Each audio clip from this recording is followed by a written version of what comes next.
आपकी आँखों के पास जो सफ़ेद निशान हुए हैं और डॉक्टर इसको कोलेस्ट्रॉल बताते हैं, तो इसका बेहतरीन कोलेस्ट्रॉल का इलाज है कि आपने अदरक और लहसुन जो है आपने अपने खाने में इस्तेमाल करनी है। और साथ में कोशिश करें अगर निहार मुँह लहसुन की एक जवो आप खा लें, एक जवे आप खा लें लहसुन की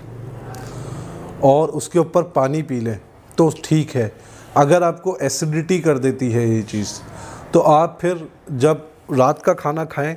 तो एक जैसे 2 रोटी की खुराक होती है इंसान की, एक रोटी की खुराक होती है, तो जब आप अगर 1 रोटी की खुराक है आप आधी रोटी खा चुके हैं तो फिर एक लहसुन खा के फिर आधी रोटी और खा लें, तो इससे एसिडिटी नहीं होगी। अगर इससे भी आपका कोलेस्ट्रॉल जो है वो रिकवर नहीं होता तो आप कॉल सेंटर्स के नंबर पर रब्ता करके आप अपना जो है वो मसला बताकर, अल्हम्दुलिल्लाह यहाँ पर अक्सीर कल्ब कोर्स होता है। अक्सीर कल्ब कोर्स होता है जो blood pressure high blood pressure, low blood pressure, दिल की शरियानें बंद हो जाती हैं उनके लिए, जिनका कोलेस्ट्रॉल लेवल बहुत ज़्यादा बढ़ जाता है उनके लिए, या जिनकी हार्ट बीट तेज़ चलती है उनके लिए,